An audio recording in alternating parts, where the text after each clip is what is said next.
ਸ਼ਲੋਕ ਮਹਲਾ ਪਹਿਲਾ।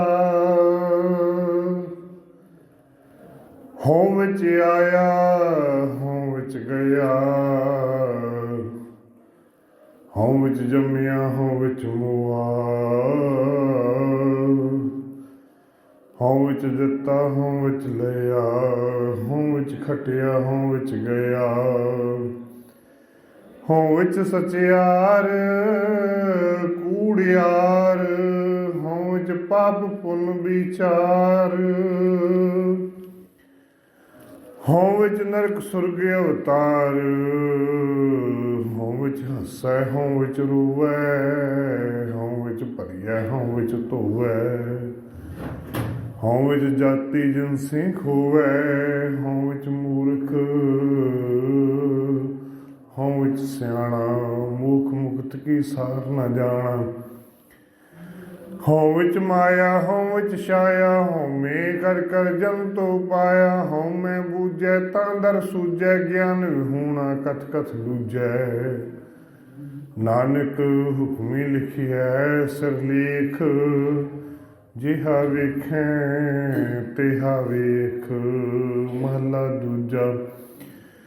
ਹਉਮੈ ਇਹਾ ਜਾਤ ਹੈ, ਹਉਮੈ ਕਰਮ ਕਮਾਹੇ, ਹਉਮੈ ਇਹੀ ਬੰਧਨਾ, ਫਿਰ ਜੋਨੀ ਪਾਹੇ, ਹਉਮੈ ਕਿੱਥੋਂ ਉਪਜੈ ਕਿਤ ਸੰਜਮ ਜਾਏ, ਹਉਮੈ ਇਹੋ ਹੁਕਮ ਹੈ ਪਾਇਆ ਕਿਰਤ ਫਿਰਾਏ, ਹਉਮੈ ਦੀਰਘ ਰੋਗ ਹੈ ਦਾਰੂ ਪੀ ਸਮਾਹੀ, ਕਿਰਪਾ ਕਰੇ ਜੇ ਆਪਣੀ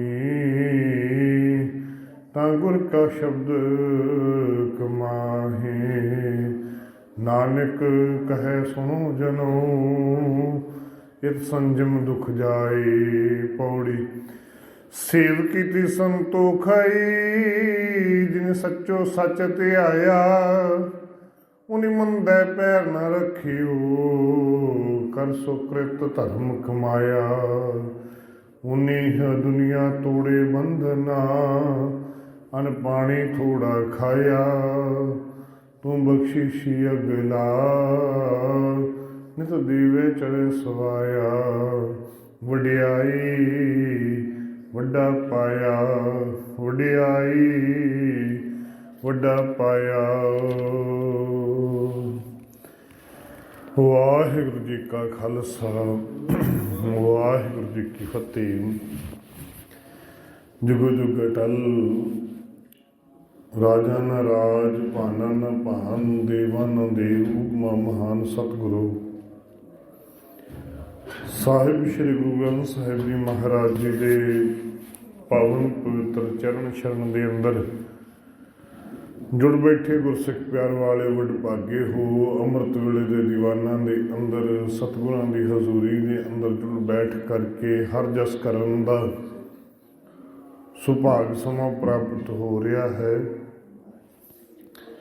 ਲੜੀਵਾਰ ਚੱਲ ਰਹੀ ਆਸਾ ਕੀ ਵਾਰ ਦੀ ਗੁਰ ਸ਼ਬਦ ਵਿਚਾਰ ਦੇ ਅੰਦਰ ਕੱਲ੍ਹ ਦੇ ਦੀਵਾਨ ਦੇ ਅੰਦਰ ਅਸੀਂ 6 ਪੌੜੀਆਂ ਤੱਕ ਵਿਚਾਰ ਕਰ ਚੁੱਕੇ ਸਾਂ।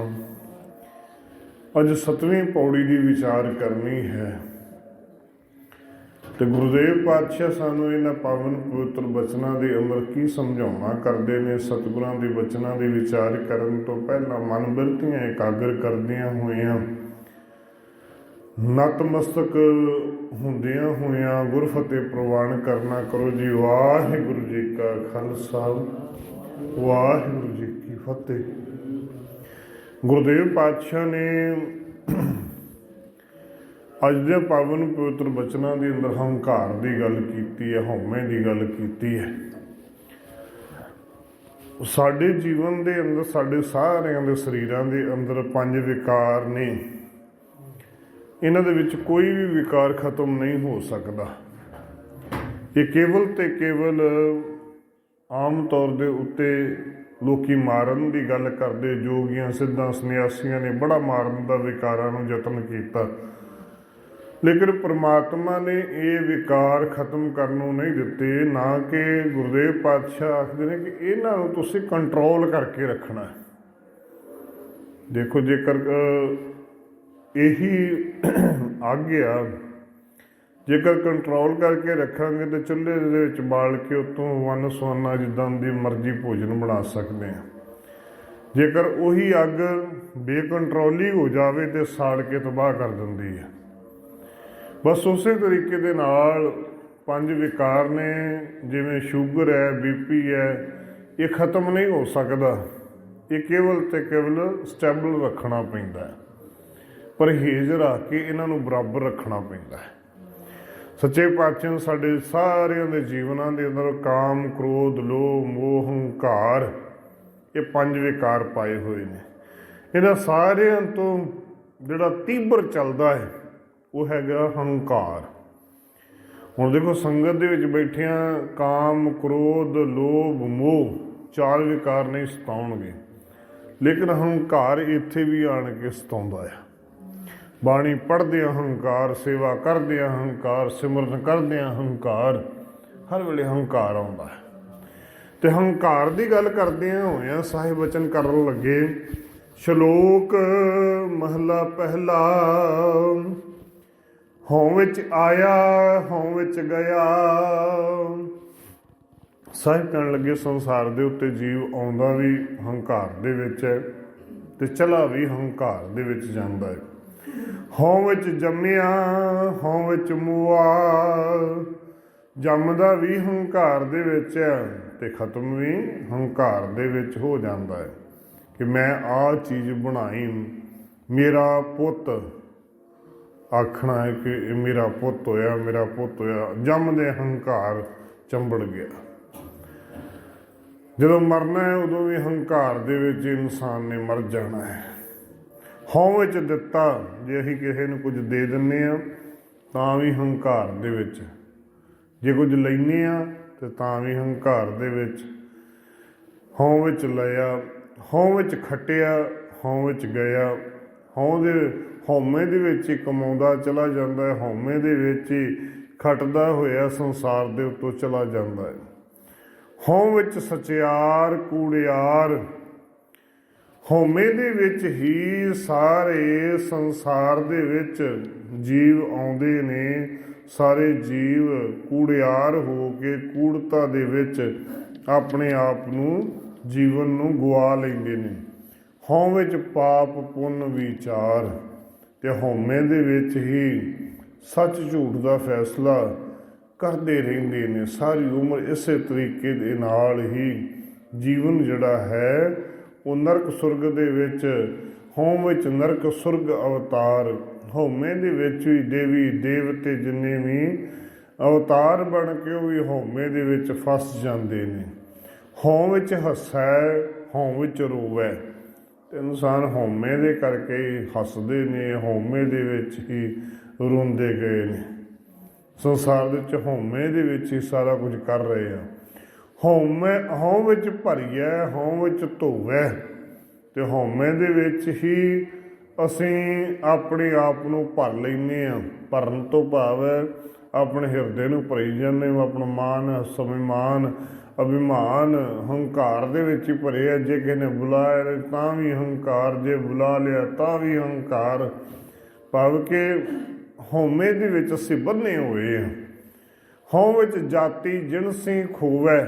ਤੇ ਹਉਮੈ ਦੇ ਵਿੱਚ ਹੀ ਜਾਤਾਂ ਦੀ, ਜੇ ਕਿਸੇ ਨੇ ਆਖਿਆ, ਕਿਸੇ ਨੇ ਕਿਸੇ ਦੀ ਜਾਤ ਨੂੰ ਲਲਕਾਰ ਕੇ ਆਖਿਆ ਕਿ ਆ ਫਲਾਣਿਆਂ ਆ ਜਾ ਮੇਰੇ ਕੋਲ ਬਹਿ ਜਾ, ਅਸੀਂ ਉਸੇ ਫੁੱਲੇ ਨਹੀਂ ਸਮਾਉਂਦੇ। ਤੇ ਜੇ ਕਿਸੇ ਨੇ ਜਾਤ ਨੂੰ ਕਿਤੇ ਕੁਛ ਆਖ ਦਿੱਤਾ ਫਿਰ ਉਹਦੇ ਸਿਰ ਪਾੜਨ ਤੱਕ ਜਾਂਦੇ ਆ। ਹਉਮੈ ਹੀ ਹੈ ਨਾ ਸਾਰਾ ਕੁਛ। ਸਾਹਿਬ ਕਹਿਣ ਲੱਗੇ ਹੋਂ ਵਿੱਚ ਜਾਤੀ ਜਿਣਸੀ ਖੋਵੈ, ਹੋਂ ਵਿੱਚ ਮੂਰਖ, ਹੋਂ ਵਿੱਚ ਸਿਆਣਾ। ਹਉਮੈ ਦੇ ਕਰਕੇ ਹੀ ਇਨਸਾਨ ਮੂਰਖ ਬਣਦਾ ਹੈ ਤੇ ਹਉਮੈ ਦੇ ਕਰਕੇ ਇਨਸਾਨ ਸਿਆਣਾ ਬਣਦਾ ਹੈ। ਮੋਖ ਮੁਕਤ ਕੀ ਸਾਰ ਨਾ ਜਾਣਾ। ਤੇ ਮੁਕਤੀ ਦਾ ਦੁਆਰੇ ਦੇ ਬਾਰੇ ਵਿੱਚ ਸਮਝਣ ਦੀ ਕੋਸ਼ਿਸ਼ ਹੀ ਨਹੀਂ ਕਰਦਾ ਕਿ ਮੁਕਤੀ ਕਿਵੇਂ, ਅਸਲੀਅਤ ਕਿਵੇਂ ਹੈ। ਜਿਹੜਾ ਹੰਕਾਰ ਦੇ ਵਿੱਚ ਹੀ ਅਸੀਂ ਬਹਿ ਕਰਕੇ ਸਾਰੀ ਉਮਰ ਗਵਾ ਲੈਂਦੇ ਹਾਂ। ਮੋਖ ਮੁਕਤ ਕੀ ਸਾਰ ਨ ਜਾਣਾ। ਹੋਂ ਵਿੱਚ ਮਾਇਆ, ਹੋਂ ਵਿੱਚ ਛਾਇਆ, ਹਉਮੈ ਕਰ ਕਰ ਜੰਤੁ ਪਾਇਆ। ਹਉਮੈ ਦੇ ਪ੍ਰਭਾਵ ਸਾਡੇ ਉੱਪਰ ਇੰਨਾ ਕੁ ਪੈਂਦਾ ਆ ਕਿ ਅਸੀਂ ਆਪਣੇ ਜੀਵਨ ਦੇ ਸੁੱਧ ਬੁੱਧ ਹੀ ਨਹੀਂ ਰਹਿੰਦੀ। ਹਉਮੈ ਦੇ ਵਿੱਚ ਹੀ ਅਸੀਂ ਸਾਰਾ ਜੀਵਨ ਗੁਆ ਬੈਠਦੇ ਹਾਂ। ਹਉਮੈ ਬੂਝੈ ਤਾਂ ਦਰ ਸੂਝੈ। ਅਤੇ ਜੇਕਰ ਹਉਮੈ ਦੀ ਸਮਝ ਆਊਗੀ ਨਾ ਤਾਂ ਅਸਲੀ ਗੱਲ ਸਮਝਾਉਣੀ ਆ ਹਉਮੈ ਦੇ ਬਾਰੇ। ਹਉਮੈ ਕੀ ਹੈ, ਕਿਵੇਂ ਆ, ਇਹਨੂੰ ਕਿਵੇਂ ਕੰਟਰੋਲ ਦੇ ਵਿੱਚ ਕੀ ਕਰਨਾ ਹੈ। ਜਿੰਨੀ ਦੇਰ ਤੱਕ ਇਸ ਗੱਲ ਦੀ ਸਮਝ ਨਹੀਂ ਆਉਂਦੀ ਉਨੀ ਦੇਰ ਤੱਕ ਅਸੀਂ ਹਉਮੈ ਦੇ ਵਿੱਚ ਫਸ ਕੇ ਹੀ ਆਪਣਾ ਜੀਵਨ ਗਲਤਾਨ ਕਰੀ ਜਾਂਦੇ ਹਾਂ। ਹਉਮੈ ਬੂਝੈ ਤਾਂ ਦਰ ਸੂਝੈ, ਗਿਆਨ ਵਿਹੂਣਾ ਕਦ ਕਥ ਲੂਝੈ।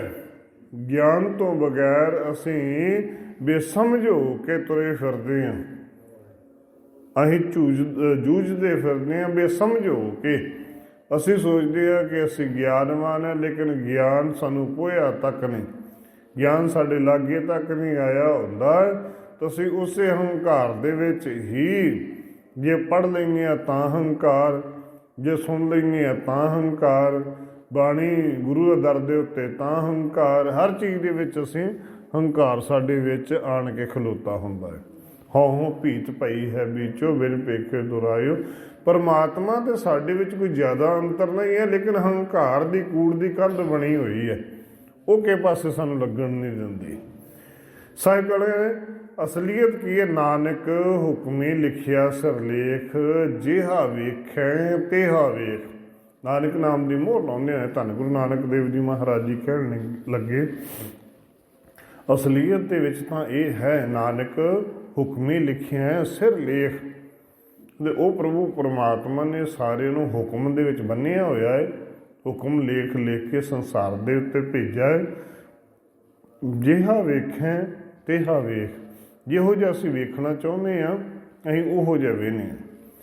ਦੇਖੋ ਕੋਈ ਵੀ ਰਿਸ਼ਤਾ ਹੈ, ਕੋਈ ਵੀ ਸ਼ਰੀਕਾ ਹੈ, ਕੋਈ ਰਿਸ਼ਤੇਦਾਰੀ ਹੈ, ਧੀਆਂ ਪੁੱਤ ਨੇ, ਉਹ ਸਾਰਿਆਂ ਨੂੰ ਜਿਹੋ ਜਿਹਾ ਅਸੀਂ ਵੇਖਣਾ ਚਾਹੁੰਦੇ ਹਾਂ, ਅਸੀਂ ਵੇਖਣਾ ਆਪਣੇ ਹਿਸਾਬ ਨਾਲ ਚਾਹੁੰਦੇ ਹਾਂ, ਉਹੋ ਜਿਹਾ ਉਸਦੇ ਨਾਲ ਅਸੀਂ ਲੇਖ ਜੋੜ ਲੈਂਦੇ ਹਾਂ।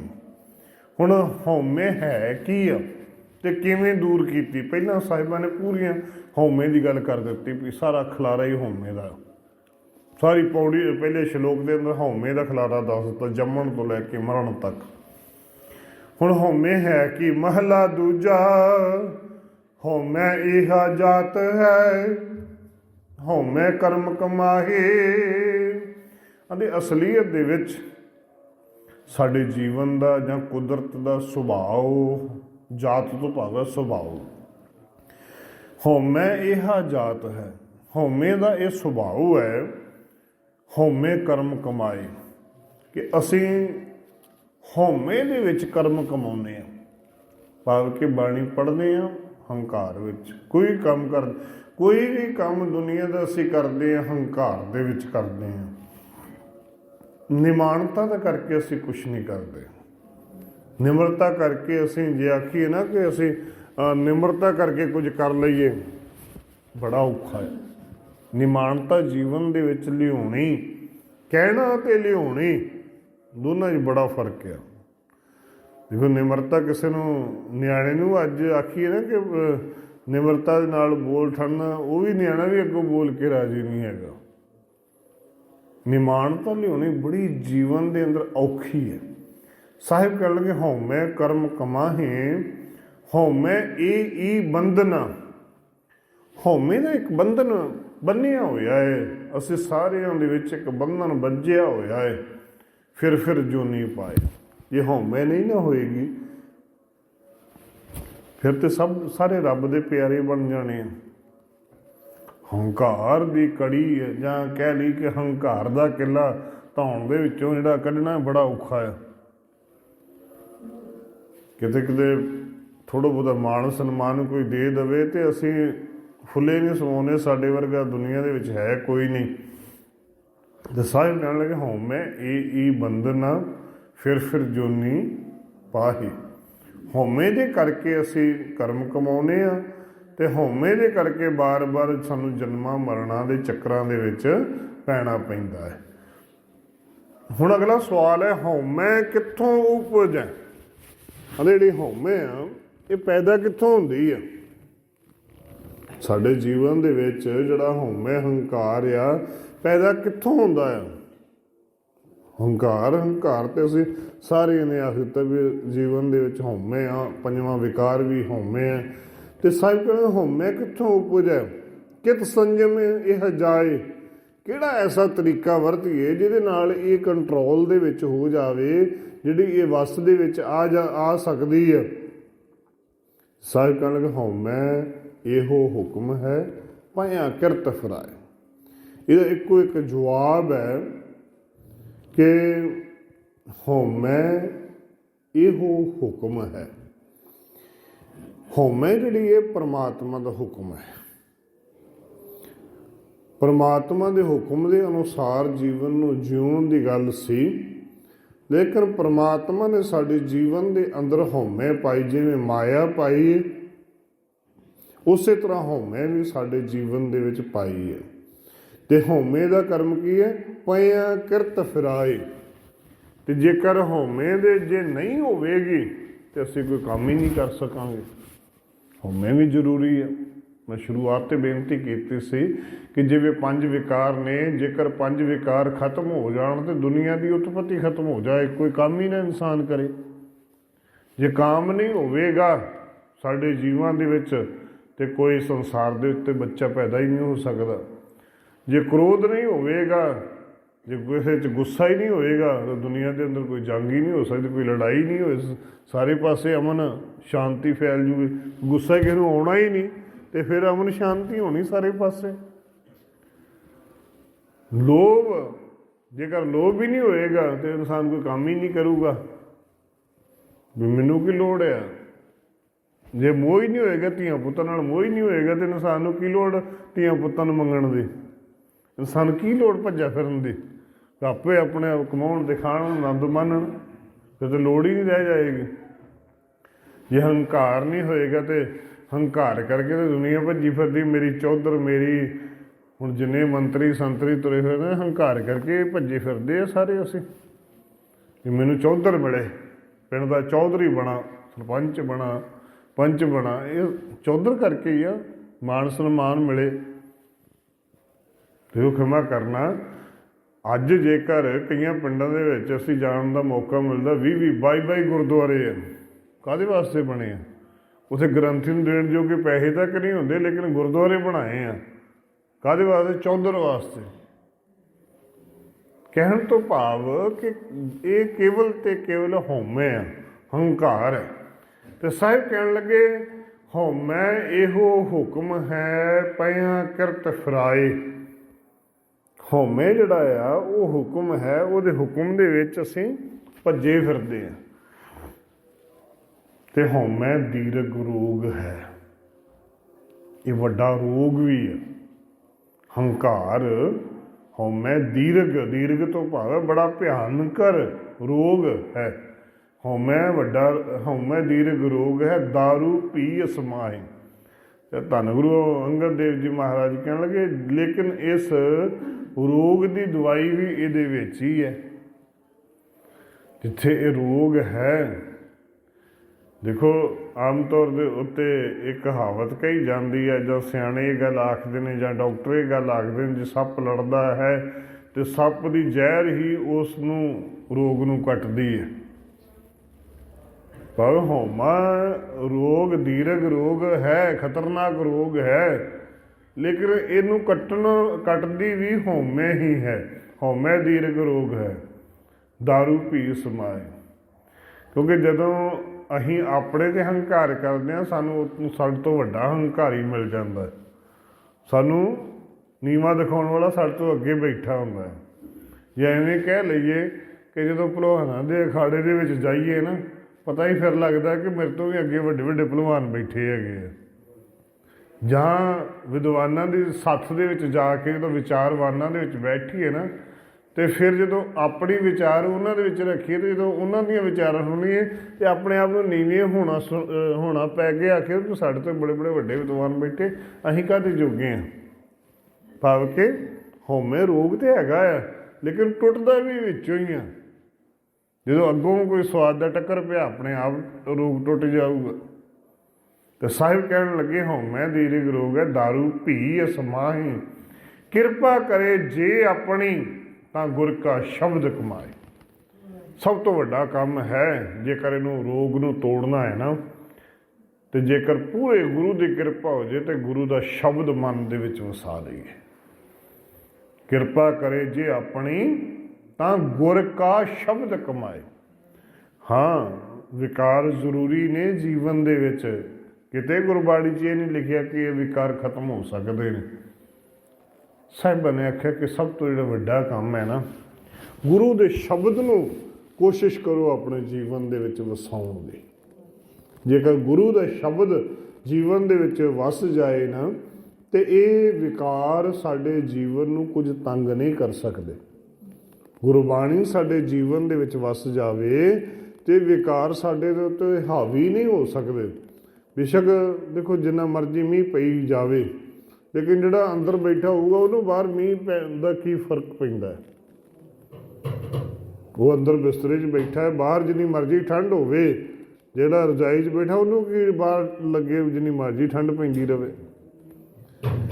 ਜਿਹੜਾ ਗੁਰਸ਼ਬਦ ਦੇ ਵਿੱਚ ਜੁੜਿਆ ਆ, ਜਿਹੜਾ ਬਾਣੀ ਨਾਲ ਜੁੜਿਆ ਆ, ਉਹਦੇ ਵਾਸਤੇ ਜਿੰਨੇ ਮਰਜ਼ੀ ਬਾਹਰ ਵਿਕਾਰਾਂ ਦੇ ਨਾਲ ਬਾਹਰ ਪ੍ਰਭਾਵਿਤ ਲੋਕੀ ਹੋਏ ਹੋਣ, ਉਹ ਤੇ ਪ੍ਰਮਾਤਮਾ ਦੀ ਬਾਣੀ ਦੇ ਵਿੱਚ ਜੁੜਿਆ ਹੋਇਆ, ਉਹਨੂੰ ਕੋਈ ਫਰਕ ਨਹੀਂ ਪੈਂਦਾ। ਉਹਦਾ ਜੀਵਨ ਉਹਦੇ ਨਾਲ ਜੁੜਿਆ ਹੋਇਆ। ਕਿਰਪਾ ਕਰੇ ਜੇ ਆਪਣੀ, ਤਾਂ ਗੁਰ ਕਾ ਸ਼ਬਦ ਕਮਾਏ। ਨਾਨਕ ਕਹੈ ਸੁਣੋ ਜਨੋ। ਦਾਸ ਨਾਨਕ ਇਹ ਗੱਲ ਆਖਦਾ ਹੈ ਕਿ ਇਹ ਗੁਰਸਿੱਖੋ, ਇਹ ਗੱਲ ਸੁਣ ਲਓ, ਇਤ ਸੰਜਮ ਦੁੱਖ ਜਾਏ। ਜੇਕਰ ਇਹ ਸੰਜਮ ਨੂੰ ਧਾਰਨ ਕਰ ਲਓਗੇ ਨਾ, ਸੰਜਮ ਕਿਹੜਾ? ਗੁਰਬਾਣੀ ਪੜ੍ਹਨੀ, ਗੁਰਬਾਣੀ ਸੁਣਨੀ, ਗੁਰਬਾਣੀ ਨੂੰ ਸਮਝਣਾ। ਤਿੰਨ ਚੀਜ਼ਾਂ ਆਪਣੇ ਜੀਵਨ 'ਚ ਸੁਣ ਲਓ, ਜਾਂ ਪੜ੍ਹ ਲਓ, ਸੁਣ ਲਓ ਤੇ ਸਮਝ ਲਓ। ਜੇ ਕੋ ਖਾਵੈ ਜੇ ਕੋ ਭੁੰਚੈ ਤਿਸਕਾ ਹੋਏ ਉਦਾਰ। ਇਹਨੂੰ ਬਾਣੀ ਨੂੰ ਸੁਣਨਾ, ਜੇ ਪੜ੍ਹਨਾ, ਜੇ ਪੜ੍ਹ ਨਹੀਂ ਸਕਦੇ ਸੁਣ ਲਓ, ਪੜ੍ਹੋ ਜਾਂ ਸੁਣੋ, ਲੇਕਿਨ ਇਹਨੂੰ ਜੀਵਨ ਦੇ ਵਿੱਚ ਵਸਾਉਣ ਦੀ ਗੱਲ ਮੁੱਖ ਤੌਰ ਦੇ ਉੱਤੇ ਹੈ, ਪਹੁੰਚਾਉਣ ਦੀ ਗੱਲ ਮੁੱਖ ਤੌਰ ਦੇ ਉੱਤੇ ਹੈ। ਕਹੇ ਨਾਨਕ ਕਹੇ ਸੁਣੋ ਜਨੋ, ਇਤ ਸੰਜਮ ਦੁੱਖ ਜਾਏ। ਇਸ ਸੰਜਮ, ਇਸ ਤਰੀਕੇ ਦੇ ਨਾਲ, ਇਸ ਜੁਗਤੀ ਦੇ ਨਾਲ ਹਉਮੈ ਦਾ ਦੁੱਖ ਦੂਰ ਹੋਣਾ। ਜਿਹੜਾ ਗੁਰਬਾਣੀ ਸ਼ਬਦ ਦੇ ਨਾਲ, ਪੜ੍ਹਨ ਸੁਣਨ ਦੇ ਨਾਲ ਅਸੀਂ ਇਸ ਦੁੱਖ ਨੂੰ ਦੂਰ ਕਰ ਸਕਦੇ ਹਾਂ। ਪੌੜੀ ਸੇਵ ਕੀਤੀ ਸੰਤੋਖਈ, ਜਿਨੀ ਸੱਚੋ ਸੱਚ ਤੇ ਆਇਆ। ਸੇਵ ਕੀਤੀ ਸੰਤੋਖਈ, ਧੰਨ ਗੁਰੂ ਨਾਨਕ ਦੇਵ ਜੀ ਮਹਾਰਾਜ ਜੀ ਦੀ ਉਚਾਰਨ ਕੀਤੀ ਹੋਈ ਪੌੜੀ ਹੈ। ਸਾਹਿਬ ਕਹਿਣ ਲੱਗੇ, ਜਿਨ੍ਹਾਂ ਨੇ ਸੇਵਕਾਂ ਨੇ, ਜਿਨ੍ਹਾਂ ਨੇ ਸੰਤੋਖੀਆਂ ਨੇ ਸੇਵਾ ਕੀਤੀ ਹੈ, ਜਿਹੜੇ ਸੰਤੋਖੀ ਜਨ, ਸੰਤੋਖੀ ਭਾਵ ਹੈ ਕਿ ਜਿਹੜੇ ਗੁਰੂ ਦੇ ਹੁਕਮ ਦੇ ਅਨੁਸਾਰ ਜਿੰਨਾ ਕੁਛ ਦਾਤ ਦਿੱਤੀ ਹੈ, ਉਸ ਦਾਤ ਦੇ ਵਿੱਚ, ਰਜਾ ਦੇ ਵਿੱਚ ਰਾਜੀ ਰਹਿਣ ਵਾਲੇ ਲੋਕ, ਉਹਨਾਂ ਦੀ ਗੱਲ ਕੀਤੀ ਹੈ। ਸੇਵ ਕੀਤੀ ਸੰਤੋਖਈ, ਜਿਹੜੇ ਸੰਤੋਖੀ ਬਣ ਜਾਂਦੇ ਆ, ਜਿਹੜੇ ਗੁਰੂ ਦੇ ਹੁਕਮ ਦੇ ਅਨੁਸਾਰ ਚੱਲਣਾ ਸ਼ੁਰੂ ਕਰ ਦਿੰਦੇ ਨੇ। ਜਿੰਨੀ ਗੁਰੂ ਦਾਤ ਦਿੰਦਾ ਉਹਦੇ ਵਿੱਚ, ਰਜਾ ਦੇ ਵਿੱਚ ਰਾਜੀ ਰਹਿਣਾ ਸ਼ੁਰੂ ਕਰ ਦਿੰਦੇ ਨੇ। ਦੇਖੋ, ਇੱਕ ਦਾਤ ਹੁੰਦੀ ਹੈ ਮੰਗ ਕੇ ਲੈਣੀ, ਇੱਕ ਹੁੰਦੀ ਹੈ ਕਿ ਉਹਨੇ ਆਪਣੇ ਆਪ ਦੇਣੀ। ਦੋਨਾਂ ਦੇ ਵਿੱਚ ਫਰਕ ਹੈ। ਅਸੀਂ ਇੱਕ ਜਦ ਕਿ ਘਰੋਂ ਜੇਕਰ ਪਿਓ ਦੇ ਕੋਲੋਂ, ਪਿਤਾ ਦੇ ਕੋਲੋਂ ਕੋਈ ਚੀਜ਼ ਮੰਗਦੇ, ਬਾਪੂ ਮੈਨੂੰ ਆਹ ਚੀਜ਼, ਪਿਤਾ ਮੰਮੀ ਆਪਣੇ ਦੇ ਕੋਲ ਮੰਗਣੀ ਕਿ ਮੈਨੂੰ ਆਹ ਚੀਜ਼ ਲੈ ਕੇ ਦੇ, ਲੈ ਕੇ ਦੇ, ਜਿੱਦ ਕਰੀ ਜਾਣੀ। ਮਾਂ ਪਿਓ ਲੈ ਵੀ ਦੇਵੇਗਾ, ਇਹ ਨਹੀਂ ਕਿ ਲੈ ਕੇ ਨਹੀਂ ਦਿੰਦਾ, ਲੈ ਵੀ ਦੇਵੇਗਾ, ਪਰ ਉਹ ਜਿੱਦ ਉਹਦੀ ਪੂਰੀ ਕਰਨ ਵਾਸਤੇ, ਜਿੱਦੀ ਹੋਈ ਪੂਰੀ, ਅਸੀਂ ਮੈਨੂੰ ਆਹ ਚੀਜ਼ ਚਾਹੀਦੀ ਚਾਹੀਦੀ ਚਾਹੀਦੀ, ਉਹ ਜਿੱਦ ਪੂਰੀ ਕਰ ਦਿੱਤੀ। ਲੇਕਿਨ ਜੇਕਰ ਗੁਰੂ ਦੇ ਦਰ ਦੇ ਉੱਤੇ ਨਿੱਤਾ ਪ੍ਰਤੀ ਉਹ ਆਵੇ, ਆਪਣੀ ਮੰਗ ਬੇਸ਼ੱਕ ਉਹ ਦਿਲ ਹੀ ਦਿਲ ਗੁਰੂ ਦੇ ਅੱਗੇ ਰੱਖੇ, ਮਨ ਹੀ ਮਨ ਉਹ ਅਰਦਾਸ ਬੇਨਤੀ ਕਰੇ, ਸੱਚੇ ਪਾਤਸ਼ਾਹ ਮੈਨੂੰ ਇਸ ਚੀਜ਼ ਦੀ ਜ਼ਰੂਰਤ ਹੈ, ਮੈਨੂੰ ਆਹ ਦਾਤ ਪੂਰੀ ਕਰ ਦਿਓ, ਰਹਿਮਤ ਕਰ ਦਿਓ। ਤੇ ਗੁਰੂ ਆਪਣੇ ਆਪ ਜਦੋਂ ਰੋਜ਼ ਨਿੱਤਾ ਪ੍ਰਤੀ ਗੁਰੂ ਦੇ ਦਰ ਦੇ ਉੱਤੇ ਆਵਾਂਗੇ, ਕਿਸੇ ਨਾ ਕਿਸੇ ਸਮੇਂ ਗੁਰੂ ਰਹਿਮਤ ਕਰੇਗਾ, ਉਹਦੀ ਉਹ ਦਾਤ ਪੂਰੀ ਕਰ ਦੇਵੇਗਾ। ਉਹ ਨਹੀਂ, ਬਲਕਿ ਉਹਨੂੰ ਜਿਹੜੀ ਵੀ ਚੀਜ਼ ਦੀ ਲੋੜ ਹੈ, ਉਹ ਉਹਦੇ ਨਾਲ ਹੋਰ ਵੀ ਦਾਤਾਂ ਉਹ ਹੋਰ ਵੀ ਦੇ ਸਕਦਾ। ਭਗਤ ਕਬੀਰ ਜੀ ਦਾ ਅਸੀਂ ਸ਼ਲੋਕ ਪੜ੍ਹਦੇ, ਕਬੀਰ ਕੇਸੋ ਕੇਸੋ ਕੂਕੀਐ ਨਾ ਸੋਈਆ ਸਾਰ, ਰਾਤ ਦਿਵਸ ਕੇ ਕੂਕਨੇ ਕਬਹੂ ਕੇ ਸੁਨੇ ਪੁਕਾਰ। ਅੰਦਰ ਦਿਨ ਰਾਤ ਪ੍ਰਮਾਤਮਾ ਕੇਸ਼ਾਂ ਵਾਲੇ ਗੋਪਾਲ ਪ੍ਰਭੂ ਪਰਮਾਤਮਾ ਦੇ ਨਾਮ ਨੂੰ ਧਿਆਇਆ ਕਰ। ਤੇ ਗੁਰੂ ਪਰਮਾਤਮਾ ਨੂੰ ਜਦੋਂ ਧਿਆਵੇਂਗਾ ਕਦੀ ਤੇ ਕਦੀ ਪਰਮਾਤਮਾ ਤੇਰੇ ਉੱਤੇ ਰਹਿਮਤ ਕਰਨਗੇ, ਤੇਰੀਆਂ ਸਾਰੀਆਂ ਮੰਗਾਂ, ਤੇਰੀਆਂ ਸਾਰੀਆਂ ਲੋੜਾਂ ਪੂਰੀਆਂ ਕਰ ਦੇਣਗੇ। ਤੈਨੂੰ ਲੋੜ ਨਹੀਂ ਰਵੇਗੀ, ਮੰਗਣ ਦੀ ਲੋੜ ਨਹੀਂ ਰਵੇਗੀ। ਉਹ ਇੱਕ ਦਾਤ ਕੀ, ਤੇਰੀਆਂ ਹੋਰ ਦਾਤਾਂ ਵੀ ਜਿਹੜੀ ਜਿਹੜੀ ਤੈਨੂੰ ਚੀਜ਼ ਦੀ ਲੋੜ ਹੈ, ਤੈਨੂੰ ਆਪਣੇ ਆਪ ਉਹ ਲੋੜਾਂ ਤੇਰੀਆਂ ਪੂਰੀਆਂ ਕਰਦਾ ਰਵੇਗਾ। ਤੇ ਸਾਹਿਬ ਕਹਿਣਗੇ ਸੇਵ ਕੀਤੀ ਸੰਤੋਖਾਈ, ਤੇਰਾ ਕੰਮ ਹੈ ਸੇਵਣਾ, ਧਿਆਉਣਾ। ਜਦੋਂ ਸੰਤੋਖੀ ਬਣ ਕੇ ਤੂੰ ਧਿਆਵੇਂਗਾ ਤੇ ਫਿਰ ਕੀ ਹੋਇਆ, ਜਿਨੀ ਸੱਚੋ ਸੱਚ ਧਿਆਇਆ, ਜਿਹਨੇ ਸੱਚੇ ਹੋ ਕੇ ਧਿਆ ਲਿਆ ਨਾ ਪ੍ਰਮਾਤਮਾ ਨੂੰ, ਸੱਚੀ ਬਿਰਤੀ ਦੇ ਨਾਲ ਧਿਆ ਲਿਆ, ਸੱਚਾ ਜਾਣ ਕੇ ਉਸ ਨੂੰ ਧਿਆ ਲਿਆ। ਦੇਖੋ ਇੱਕ ਤੇ ਅਸੀਂ ਕਿਰਤ ਕਰਦੇ ਹਾਂ, ਉਹਦੇ ਨਾਲ ਧਿਆਉਣਾ, ਡਿਊਟੀ ਦੇ ਰੂਪ ਦੇ ਵਿੱਚ ਧਿਆਉਣਾ, ਉਹ ਅਲੱਗ ਗੱਲ ਹੈ। ਜਿਵੇਂ ਗ੍ਰੰਥੀ ਸਿੰਘ ਡਿਊਟੀ ਕਰਦੇ ਨੇ, ਉੱਦਾਂ ਧਿਆਉਣਾ ਉਹ ਅਲੱਗ ਆ, ਉਹ ਇੱਕ ਡਿਊਟੀ ਹੈ, ਉਹਦੀ ਪੇ ਮਿਲਦੀ ਹੈ। ਜੋ ਮੇਰੀ ਆ, ਮੇਰੇ ਜੇ ਮੈਂ ਹੋਰ ਕਿਤੇ ਜਾ ਕੇ ਪ੍ਰੋਫੈਸ਼ਨਲ ਤੌਰ 'ਤੇ ਕਥਾ ਕਰਾਂ, ਉਹ ਮੇਰੀ ਡਿਊਟੀ ਹੈ। ਲੇਕਿਨ ਇਹ ਜਿੱਦਾਂ ਇਹ ਆਪਣੀਆਂ, ਇਹ ਸੇਵਾ ਮੇਰੀ ਹੈ, ਇਹ ਮੇਰੀ ਲੇਖੇ ਦੇ ਵਿੱਚ ਹੈ। ਉਹ ਜੇ ਹੋਰ ਜਾ ਕੇ ਕਿਤੇ ਡਿਊਟੀ, ਦਫ਼ਤਰੀ ਡਿਊਟੀ ਕਰਕੇ ਜਾ ਕੇ ਜਾਣਾ ਆ, ਦਿਨ ਵੇਲੇ ਜਾਣਾ ਹੈ ਦਫ਼ਤਰੀ ਤੌਰ ਦੇ ਉੱਤੇ, ਉਹ ਮੇਰੀ ਡਿਊਟੀ ਹੈ, ਇਹ ਮੇਰੀ ਆਪਣੀ ਸੇਵਾ ਹੈ। ਸਾਹਿਬ ਕਹਿਣਗੇ ਸੇਵ ਕੀਤੀ ਸੰਤੋਖ ਹੈ ਜਿਹਨੇ ਸੱਚੋ ਸੱਚ ਧਿਆਇਆ। ਜਦੋਂ ਸੱਚੇ ਹੋ ਕੇ ਉਸ ਮਾਲਕ ਨੂੰ ਧਿਆਉਣਾ ਸ਼ੁਰੂ ਕਰ ਦਿਆਂਗੇ, ਫਿਰ ਕੀ ਹੋਵੇਗਾ, ਉਹਨੀ ਮੰਦਾ ਪੈਰ ਨਾ ਰੱਖਿਓ।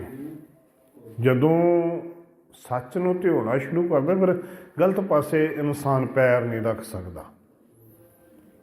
ਜੋ ਪਤਾ ਲੱਗ ਗਿਆ ਕਿ ਸੱਚ ਕੀ ਹੈ ਤੇ ਕੱਚ ਕੀ ਹੈ, ਕੂੜ ਕੀ ਹੈ ਤੇ ਸੱਚ ਕੀ ਹੈ, ਗੁਰਮਤ ਕੀ ਹੈ ਤੇ ਮਨਮਤ ਕੀ ਹੈ, ਫਿਰ ਕਦੀ ਉਹ ਮਨਮਤ ਵੱਲ ਪੈਰ ਨਹੀਂ ਰੱਖੇਗਾ। ਉਹਨੀ ਮੰਦਾ ਪੈਰ ਨਾ ਰੱਖੇ, ਗਲਤ ਪਾਸੇ ਉਹ ਤੁਰੇਗਾ ਨਹੀਂ।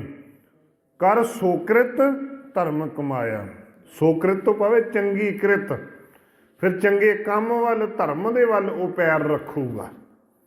ਜਦੋਂ ਪਤਾ ਲੱਗ ਗਿਆ ਕਿ ਧਰਮ ਕਮਾਉਣਾ ਜੀਵਨ ਦੇ ਵਿੱਚ ਬਹੁਤ ਵਧੀਆ, ਧਰਮ ਕਮਾ ਕੇ ਪ੍ਰਮਾਤਮਾ ਦਰ 'ਤੇ ਪਹੁੰਚੇ ਜਾਣਾ, ਫਿਰ ਉਹ ਧਰਮ ਕਮਾਉਣਾ ਸ਼ੁਰੂ ਕਰੇਗਾ।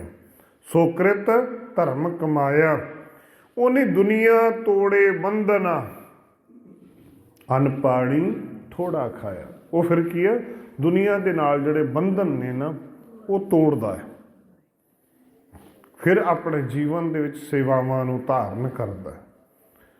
ਉਹ ਕੀ ਕਰਦਾ ਹੈ, ਦੇਖੋ ਦੁਨੀਆ ਦੇ ਨਾਲ ਉਹ ਬੰਧਨ ਤੋੜਨ ਤੋਂ ਭਾਵ ਹੈ, ਦੇਖੋ ਇਹ ਨਹੀਂ ਕਿ ਘਰ-ਬਾਰ ਛੱਡ ਕੇ ਜੰਗਲ ਬੀਆਬਾਨਾਂ ਨੂੰ ਤੁਰ ਜਾਂਦਾ, ਨਹੀਂ। ਉਹਨੀ ਦੁਨੀਆ ਤੋੜੇ ਬੰਧਨ, ਦੁਨੀਆ ਦੇ ਨਾਲੋਂ ਜਿਹੜੇ ਬੰਧਨ ਬੱਝੇ ਹੋਏ ਨਾ ਕਿ ਆ ਮੇਰਾ ਹੀ ਆ, ਮੈਂ ਇਹਦੇ ਵਾਸਤੇ ਹੀ ਕਰਨਾ ਹੈ, ਉਹ ਉਸ ਬੰਧਨ ਤੋਂ ਥੋੜ੍ਹਾ ਜਿਹਾ ਆਜ਼ਾਦ ਹੁੰਦਾ ਹੈ। ਇਹ ਸਾਰੇ ਮੇਰੇ ਵਾਸਤੇ ਇੱਕੋ ਜਿਹੀ ਆ, ਸਾਰੇ ਮੇਰੇ ਵਾਸਤੇ, ਜਿੱਦਾਂ ਭਾਈ ਘਰਈਏ ਵਾਲੀ ਗੱਲ, ਉਹ ਦੁਖੀਆਂ ਦੇ ਦੁੱਖ ਵੀ ਦੂਰ ਕਰਦਾ ਹੈ, ਦੁਸ਼ਮਣਾਂ ਨੂੰ ਪਾਣੀ ਵੀ ਪਿਆਉਂਦਾ ਹੈ।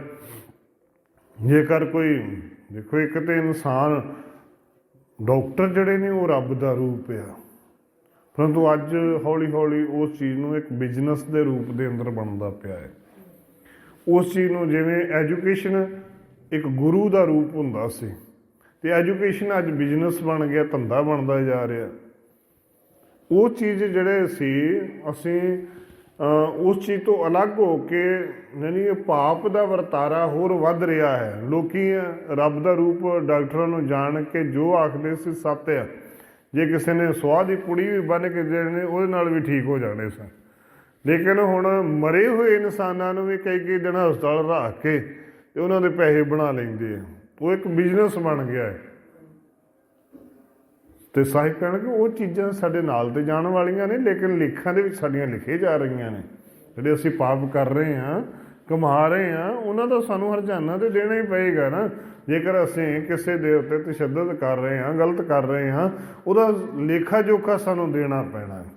ਲੇਕਿਨ ਸਾਹਿਬ ਕਹਿਣਾ ਉਹਨੇ ਦੁਨੀਆ ਤੋੜੇ ਬੰਧਨਾ, ਅੰਨ ਪਾਣੀ ਥੋੜ੍ਹਾ ਖਾਇਆ। ਜਿਹੜੇ ਨਾਮ ਜਪਣ ਵਾਲੇ ਨੇ ਨਾ, ਫਿਰ ਉਹ ਦੁਨੀਆ ਦੇ ਨਾਲੋਂ ਬੰਧਨ ਤੋੜਦੇ ਨੇ, ਭਾਵ ਕਿ ਸੰਸਾਰਿਕ ਬਿਰਤੀ ਦੇ ਨਾਲੋਂ ਤੋੜ ਕੇ ਅਧਿਆਤਮਿਕ ਬਿਰਤੀ ਵੱਲ ਜ਼ਿਆਦਾ ਜੁੜਦੇ ਨੇ। ਪਰਮਾਤਮਾ ਦਾ ਨਾਮ ਜਪਣਾ ਸ਼ੁਰੂ ਕਰ ਦਿੰਦੇ ਨੇ। ਤੇ ਅੰਨ ਪਾਣੀ ਥੋੜਾ ਖਾਇਆ। ਅੰਨ ਪਾਣੀ ਥੋੜਾ ਖਾਣ ਤੋਂ ਭਾਵ ਹੈ ਕਿ ਜੇ ਜ਼ਿਆਦਾ ਖਾਵਾਂਗੇ ਤੇ ਜ਼ਿਆਦਾ ਚਿਰ ਸੌਵਾਂਗੇ, ਜ਼ਿਆਦਾ ਫੂਕਾਂ ਮਾਰਾਂਗੇ। ਜੇਕਰ ਥੋੜਾ ਖਾਵਾਂਗੇ, ਗੁਰਸਿੱਖ ਦੀ ਰਹਿਣੀ ਦੇ ਅੰਦਰ ਸਾਹਿਬਾਂ ਨੇ ਗੁਰਮੁਖ ਜਿਹੜਾ ਨੇ ਉਹ ਥੋੜਾ ਖਾਣਾ ਤੇ ਥੋੜਾ ਸੌਣਾ ਹੈ। ਭਾਵ ਕਿ ਜਿੰਨਾ ਵੀ ਚਿਰ ਜੀਵਣਾ ਹੈ ਪਰਮਾਤਮਾ ਦਾ ਵੱਧ ਤੋਂ ਵੱਧ ਨਾਮ ਜਪਣਾ ਹੈ, ਵੱਧ ਤੋਂ ਵੱਧ ਸਿਮਰਨ ਕਰਨਾ ਹੈ, ਵੱਧ ਤੋਂ ਵੱਧ ਭਜਨ ਬੰਦਗੀ ਕਰਨੀ ਹੈ। ਤੇ ਜੇਕਰ ਖਾਂਦੇ ਮੂੰਹ ਇਕੱਠਾ ਪਹਿਨਾਉਂਦੇ ਆ ਸਭ ਅੰਗ, ਜੇਕਰ ਖਾਣ ਪੀਣ ਐਸ਼ ਪ੍ਰਸਤੀ ਦੇ ਵਿੱਚ ਲੱਗੇ ਰਵਾਂਗੇ, ਪਾਰਟੀਆਂ ਦੇ ਵਿੱਚ ਜਾਂਦੇ ਰਵਾਂਗੇ, ਘੁੰਮਦੇ ਰਹਾਂ, ਫਿਰ ਉਹ ਪਰਮਾਤਮਾ ਦੇ ਨਾਮ ਵੱਲ ਨਹੀਂ ਬਿਰਤੀ ਜੁੜੇਗੀ। ਦੇਖੋ ਜਦੋਂ ਅਸੀਂ ਨਸ਼ੇ ਜਾਂ ਦੂਜੀਆਂ ਤੀਜੀਆਂ ਖਾਵਾਂਗੇ, ਪਰਮਾਤਮਾ ਵੱਲ ਕਿੱਥੋਂ ਬਿਰਤੀ ਜੁੜੇਗੀ? ਪਰਮਾਤਮਾ ਨਾਲ ਜੋੜਨ ਵਾਸਤੇ ਸਾਨੂੰ ਖਾਣਾ ਵੀ ਥੋੜ੍ਹਾ ਪਵੇਗਾ ਤੇ ਸੌਣਾ ਵੀ, ਕਿਉਂਕਿ ਜੇਕਰ ਅੰਮ੍ਰਿਤ ਵੇਲੇ ਉੱਠਾਂਗੇ, ਭਾਵ ਕਿ ਆਮ ਤੌਰ ਦੇ ਉੱਤੇ ਸਾਰੇ 6-7 ਵਜੇ ਦੇ ਉੱਠਣਗੇ, ਲੇਕਿਨ ਜਿਹੜੇ ਗੁਰਸਿੱਖ ਹੋਣਗੇ ਅੰਮ੍ਰਿਤ ਵੇਲੇ ਉੱਠ ਕੇ ਇਸ਼ਨਾਨ ਕਰਨਗੇ, ਰੱਬ ਕਰਨਗੇ, ਆਪਣਾ ਆਪਣਾ ਜੀਵਨ ਜਿਉਣਗੇ, ਉਹ ਥੋੜ੍ਹਾ ਸੌਣਗੇ। ਤੇ ਸਾਹਿਬ ਕਹਿਣ ਲੱਗੇ ਤੂੰ ਬਖਸ਼ੀਸ਼ੀ ਅਗਲਾ ਨਿਤ ਦੇਵੈ ਚੜ੍ਹੈ ਸਵਾਇਆ। ਹੇ ਮੇਰੇ ਮਾਲਕਾ, ਤੂੰ ਸਾਰਿਆਂ ਨੂੰ ਬਖਸ਼ਿਸ਼ਾਂ ਕਰਨ ਵਾਲਾ ਹੈ। ਨਿਤ ਤੋਂ ਭਾਵੇਂ ਰੋਜ਼ਾਨਾ ਇੰਨੀ ਕੁ ਨਾਮ ਦੀ ਬਖਸ਼ਿਸ਼ ਕਰੇਗਾ। ਨਿਤ ਦੇਵੈ ਚੜ੍ਹੈ ਸਵਾਇਆ। ਸਵਾਇਆ ਤੋਂ ਭਾਵੇਂ ਸਵਾ ਇੱਕ ਗੁਣਾ ਨਹੀਂ ਬਲਕਿ ਸਵਾ ਗੁਣਾ ਰੋਜ਼ ਤੇਰੇ ਜੀਵਨ ਦੇ ਅੰਦਰ ਨਾਮ ਦਾ ਰੰਗ ਸਵਾਇਆ ਚੜ੍ਹਦਾ ਜਾਵੇਗਾ, ਡੂੜਾ ਚੜ੍ਹਦਾ ਜਾਵੇਗਾ, ਸਵਾ ਗੁਣਾ ਵੱਧ ਚੜ੍ਹਦਾ ਜਾਵੇਗਾ। ਜਿਉਂ-ਜਿਉਂ ਨਾਮ ਦਾ ਰੰਗ ਚੜ੍ਹਦਾ ਗਿਆ, ਵਡਿਆਈ ਵੱਡਾ ਪਾਇਆ। ਜਦੋਂ ਵੱਡੇ ਦੀਆਂ ਵਡਿਆਈਆਂ ਕਰਨੀਆਂ ਸ਼ੁਰੂ ਕਰ ਦੇਵਾਂਗੇ ਤੇ ਇੱਕ ਦਿਨ ਐਸਾ ਬਣ ਆਵੇਗਾ ਕਿ ਵੱਡਾ ਪ੍ਰਾਪਤ ਹੋ ਜਾਊਗਾ। ਪ੍ਰਭੂ ਪਰਮਾਤਮਾ ਵੱਡਾ ਹੈ ਨਾ, ਸਭ ਤੋਂ ਵੱਡਾ ਸਤਿਗੁਰੂ ਨਾਨਕ ਜਿਨ ਕਾ ਰਾਖੀ ਮੇਰੀ। ਉਹ ਜਿਹੜਾ ਵੱਡਾ ਹੈ ਉਹ ਵੱਡੇ ਦੇ ਨਾਲ ਅਸੀਂ ਜੁੜ ਜਾਵਾਂਗੇ। ਜਿਸ ਦਿਨ ਵੱਡੇ ਨਾਲ ਜੁੜ ਗਏ ਉਸ ਪ੍ਰਭੂ ਪਰਮਾਤਮਾ ਦੇ ਨਾਲ ਮਿਲਾਪ ਹੋ ਜਾਵੇਗਾ। ਸਾਹਿਬ ਰਹਿਮਤ ਕਰਨ, ਕਹੇ ਹੋਏ ਸੁਣੇ ਹੋਏ ਬੋਲ ਹਿਰਦਿਆਂ ਦੇ ਅੰਦਰ ਵਸ ਜਾਵਣ। ਵੱਡੇ ਦੀਆਂ ਵਡਿਆਈਆਂ ਕਰਦਿਆਂ ਉਸ ਵੱਡੇ ਨਾਲ ਸਾਡੀ ਸਾਂਝ ਪੈ ਜਾਵੇ, ਰਿਸ਼ਤਾ ਬਣ ਜਾਵੇ। ਇਸੇ ਤਰ੍ਹਾਂ ਅਸੀਂ ਰੋਜ਼ ਗੁਰੂ ਦੇ ਦਰ ਦੇ ਉੱਤੇ ਆਉਣਾ ਸ਼ੁਰੂ ਕਰ ਦਈਏ, ਗੁਰਬਾਣੀ ਨਾਲ ਪੜ੍ਹਨਾ ਸੁਣਨਾ ਸਮਝਣਾ ਸ਼ੁਰੂ ਕਰ ਦਈਏ ਤੇ ਐਸੀ ਤਾਂਘ ਬਣ ਜਾਊਗੀ, ਐਸੀ ਸਾਂਝ ਬਣ ਜਾਊਗੀ, ਇੱਕ ਦਿਨ ਮਾਲਕ ਦੀ ਗੋਦ ਦਾ ਨਿੱਘ ਮਾਨਣ ਦੇ ਯੋਗ ਹੋ ਜਾਵਾਂਗੇ। ਸਤਿਗੁਰੂ ਜੀ ਰਹਿਮਤ ਕਰਨ, ਕਹੇ ਹੋਏ ਸੁਣੇ ਹੋਏ ਬੋਲ ਹਿਰਦਿਆਂ ਦੇ ਅੰਦਰ ਵਸ ਜਾਵਣ। ਗੁਰੂ ਤੇ ਸੰਗਤ ਬਖਸ਼ਣ ਯੋਗ ਹੈ। ਭੁੱਲ ਚੁੱਕ ਦੀ ਖਿਮਾ। ਵਾਹਿਗੁਰੂ ਜੀ ਕਾ ਖਾਲਸਾ, ਵਾਹਿਗੁਰੂ ਜੀ ਕੀ ਫਤਿਹ। ਤੁਧ ਆਗੈ ਅਰਦਾਸ ਹਮਾ।